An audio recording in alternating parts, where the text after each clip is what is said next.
Reselling is not dead. You are just doing it wrong. If you are scrolling through reselling videos thinking, I want to get in, but I don't know where to start, you are not alone. Most people overcomplicate it. They think they need some giant warehouse, a Shopify store, or thousands of dollars in inventory. No, you need two things: an eye for opportunity and a way to move fast. Let's keep this simple. Step 1. Pick your battlefield. Facebook Marketplace, eBay, Grilled, StockX, Amazon, even your local WhatsApp group. Start with one, learn the vibe, see what sells. You are not launching a brand, you are flipping things for profit. Step 2. Sourcing. Start with what you already own. Seriously.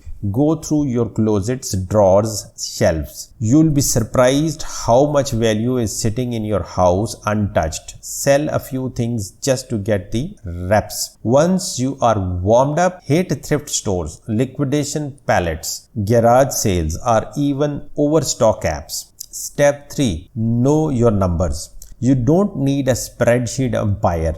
Just track what you bought, what you sold, and how much you made.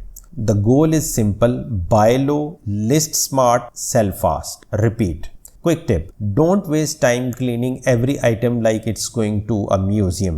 Good photos and a clear description beat over polishing every time. Step 4. Reinvest. Take your profit and double down on what's working. You are not buying more stuff, you are buying patterns. Pay attention to what people are already looking for. Reselling in 2025 isn't about hustling harder. It's about spotting the game before everyone else does. So stop planning, start flipping, see what clicks.